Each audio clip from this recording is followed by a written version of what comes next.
আবারও ইরানে বিমান হামলা চালিয়েছে মার্কিন যুক্তরাষ্ট্র। হরমুজ প্রণালীর সমুদ্রবন্দরগুলোতে অ্যাপাচি হেলিকপ্টার এবং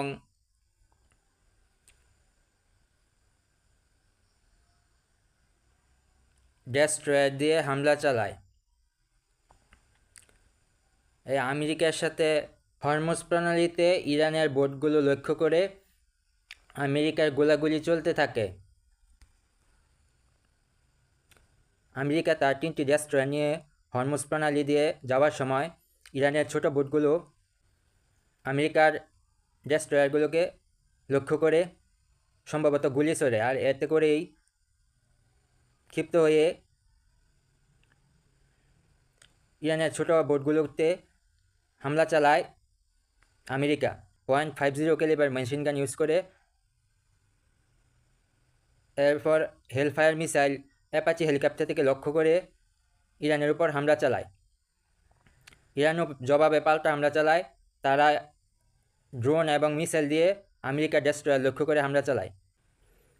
আমেরিকা ইরানের মিসাইল ফেসিলিটি, তারপরে মিসাইল আর drone launcher site, command and control সেন্টারে আমেরিকা হামলা চালায় আমেরিকার 3টি যুদ্ধজাহাজ ডেস্ট্রয়ার থেকে।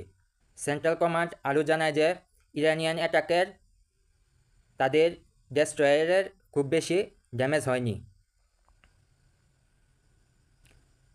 এবিসি নিউজ এই বিষয়ে ডোনাল্ড ট্রাম্পের প্রশ্ন করলে ডোনাল্ড ট্রাম্প বলেন, যুদ্ধবিরতি এখনই শেষ হয়ে যায়নি, এখনও যুদ্ধবিরতি চলমান, কিন্তু আমেরিকা যুদ্ধবিরতি উপেক্ষা করেই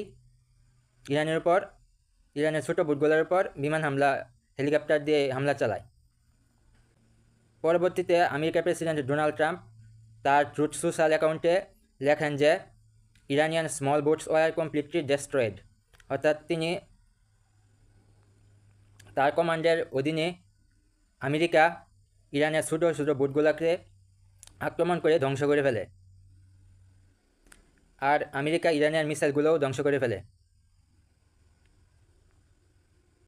আমেরিকা জানায় যে তারা কোনোভাবেই ইরানকে একটি নিউক্লিয়ার রাষ্ট্রে পরিণত হতে দিতে চায় না। ইরানের কাছে 2টি অপশন আছে, একটা হলো they can choose the pen or they can choose the sword.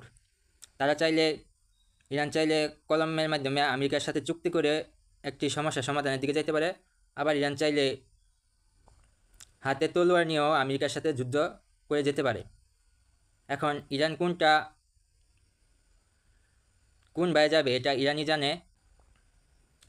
Iran তো ডিফেন্সিভ যুদ্ধ করতেছে, ইরান তো আগে আমেরিকাতে হামলা চালায় নাই, আমেরিকা আগে হামলা চালাইছে ইরানে।